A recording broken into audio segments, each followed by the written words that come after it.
গতকালকে ঘুম থেকে উঠা দেখি কি আফাত থ্রি পিস ওরা নিজেরাই পইরা রয়েছে। জর্ডানকে 3-1 গোলে হারিয়ে পূর্ণ 9 পয়েন্ট নিয়ে 32 কনফার্ম করলো টিম আর্জেন্টিনা। আর্জেন্টিনাকে অভিনন্দন। আর রাউন্ড অফ 32-র মধ্যে আইসা এমন এক প্রতিপক্ষ পাইল যে যারা নাকি বিশ্বসেরা ডিফেন্স করে। আর সেই দলটার নাম হলো কেপ ভার্দে। তারা 1930 সালে যখন ওয়ার্ল্ড কাপ শুরু হয় তারপর থেকে 2026 সাল পর্যন্ত তারা ওয়ার্ল্ড কাপে আসে নাই। তার একটা মাত্র কারণ তারা প্রস্তুতি নিতেছিল। লং টাইম প্রস্তুতি নেওয়ার পরে 2026 সালে ওয়ার্ল্ড কাপে প্রথমবারের মতন ওয়ার্ল্ড কাপে আইসা স্পেনের মুখোমুখি হয়েছে, উরুগুর মুখোমুখি হয়েছে এবং কি সৌদি আরবের মুখোমুখি হয়েছে। তিনটা ম্যাচই তারা ভালো পারফরমেন্স দেখাইছে এবং কি এই বিশ্বসেরা আর্জেন্টিনার বিপক্ষে অন্য দিক থেকে তারাও বিশ্বসেরা। আর্জেন্টাইন সাপোর্টার যারা আছে তারা মনে করতে আছে যে তারা 1930 সাল থেকে এখন পর্যন্ত শুধু প্রস্তুতি নিতেছিল আর্জেন্টিনার সাথে ম্যাচ খেলার জন্য। 32-র মধ্যে আইসা যে ধরনের পরিকল্পনা আর্জেন্টিনা করতেছে, মনে হইতেছে যে তারা জীবনে অনেক ওয়ার্ল্ড কাপ জয়ী দল, যেটা নাকি অনেক বড় দল।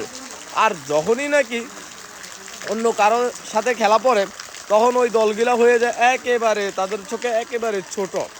জাপানের মুখোমুখি হবে ব্রাজিল। জাপান তেমন একটা বড় দল না, ছোট দল, যেটা আর্জেন্টাইন সাপোর্টাররা বলতেছে জাপান হলো এশিয়ার দল আর তারা হলো আফ্রিকান দল। সেই জায়গা থেকে তারা অনেক বেশি আগায় আছে এবং কি তারা যদি ভালো না খেলতো তাইলে কি আর রাউন্ড অফ 32-র মধ্যে আসতে পারতো কেপ ভার্দে। আর কেপ ভার্দের ডিফেন্স লাইন নিয়ে যদি কথা বলা হয়, তারা বিশ্বসেরা ডিফেন্স করে আর্জেন্টাইন সাপোর্টারদের কথা। এবং কি তারা নিজেরাও ভাবতেছে এই ধরনের কোনো বিতর্ক ছাড়া একটা ম্যাচও আর্জেন্টিনার জিততেছে না। লাস্ট ম্যাচের কাহিনীটাও যদি দেখেন, আছে ফিলান্টি হওয়ার মতন, লাল কার্ড খাওয়ার মতন হাতে বল লাগছে, এটাও দেয় নাই। এই ধরনের বিতর্ক কন্টিনিউ চলতেছে। তারপরেও এখন যেই দলটা পড়ছে এটা নিয়েও তারা তেমন একটা খুশি না। যাই হোক, আমাদের সামনে কি নেদারল্যান্ড পড়বে না জাপান পড়বে না কি পড়বে এটা আমরা আপাতত এটা নিয়ে ভাবতেছি না। আমাদের সামনে যেই পড়ুক আমাদের প্রতিপক্ষ, আমরা আজ থেকেই প্রস্তুতি নিয়ে আসি আমাদের মিশন হেক্সা উদ্দেশ্যে আমরা খেলবো। আমরা আশা করি ভিনিসিয়াসের সেরাটা দিয়ে দিবে আজকে, কারণ আজকে জাপানের মুখোমুখি। হয়তো এই ম্যাচটা যদি আমরা হেরে যাই আর কখনো ব্রাজিলের জার্সিতে নেইমার জুনিয়রকে দেখতে পারবো না। তার জন্য ভিনিসিয়াসের দায়িত্বটা থাকবে অনেক বেশি। ভিনিসিয়াস শুধু দলের জন্য না, দেশের জন্য না, ভিনিসিয়াস খেলতে হবে নেইমারের জন্য। আমরা আশা করি আজকের ম্যাচটা আমাদের ভালো কিছু হইতে যেতেছে।